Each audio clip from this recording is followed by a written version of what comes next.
Hadapilah setiap cercaan yang diberikan ini dengan mengucapkan istighfar kepada Allah Subhanahu wa taala, dengan memohon keampunan daripada Allah Subhanahu wa taala ke atas siapa yang mencerca kita, dan semoga Allah Subhanahu wa taala memberikan kebaikan kepada mereka, petunjuk kepada mereka, hidayah kepada mereka sebagaimana Allah Subhanahu wa taala telah memberikan petunjuk dan hidayah kepada kita.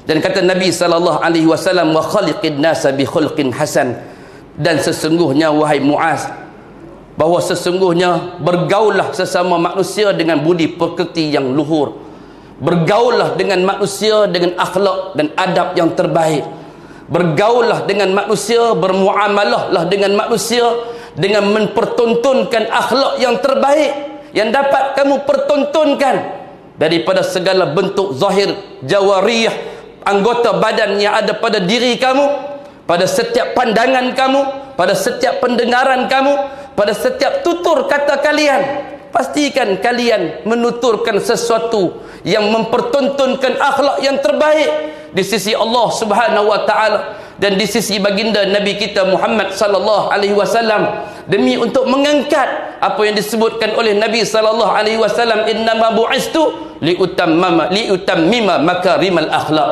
Sesungguhnya tidak aku diutuskan melainkan untuk memperbaiki akhlak-akhlak kalian. Ini juga termasuk dalam persiapan takwa, kata Al-Imam Ibn Taymiyah.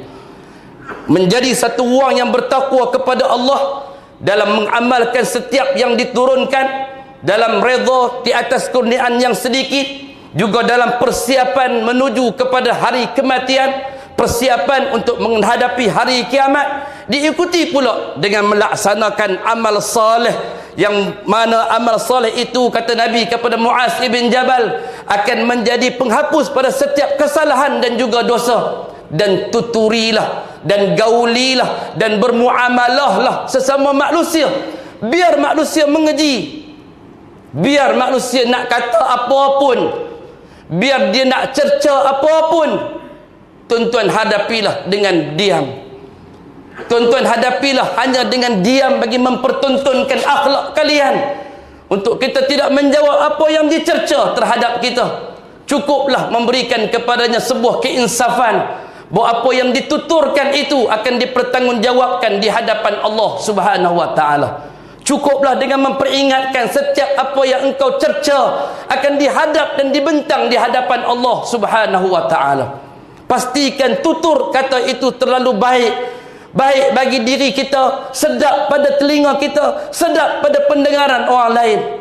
Kerana sebagaimana yang disebutkan oleh Al-Imam Ibn Katsir ketika menafsirkan tentang suratul Ikhlas, bahawa tidak ada siapa yang terselamat daripada cercaan, bahkan aku, kata Allah Subhanahu wa taala, juga tak terselamat daripada cercaan. Baginda Nabi kita Muhammad manusiawi, manusia yang diutuskan oleh Allah sebagai rasul, lagilah tak selamat daripada cercaan. Allah Subhanahu wa taala yang menciptakan manusia, sepatutnya manusia tak boleh nak mencerca Allah Subhanahu wa taala. Namun di sana manusia mencerca Allah dengan mengatakan Allah itu salisun salasah, Allah itu ada dalam tiga. Allah ada Tuhan bapa, ada Tuhan ibu, ada Tuhan anak. Ini cercaan datang daripada siapa, tuan-tuan? Datang daripada harimau, datang daripada gajah, kerbau, lembu, kambing? Datang daripada lisan yang bernama manusia, daripada kalangan Yahudi dan Nasrani yang mengatakan Allah itu ada anak.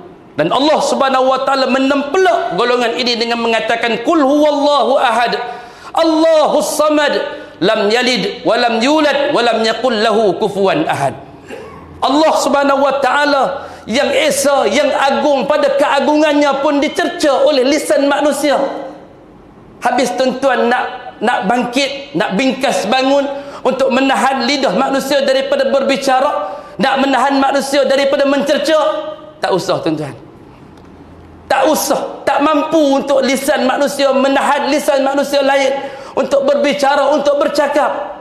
Dia ada kuasa yang telah Allah Subhanahu wa taala berikan kepadanya. Dia ada iradah yang telah diberikan oleh Allah kepadanya untuk dia boleh bercakap dan mencerca dan kata apa sahaja.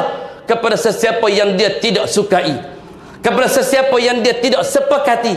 Namun kita yang berada pada manhaj sunnah, yang ingin berada di atas landasan baginda Nabi kita Muhammad sallallahu alaihi wasallam, hadapilah setiap cercaan yang diberikan ini dengan mengucapkan istighfar kepada Allah Subhanahu wa taala, dengan memohon keampunan daripada Allah Subhanahu wa taala ke atas siapa yang mencerca kita, dan semoga Allah Subhanahu wa taala memberikan kebaikan kepada mereka, petunjuk kepada mereka, hidayah kepada mereka, sebagaimana Allah Subhanahu wa taala telah memberikan petunjuk dan hidayah kepada kita.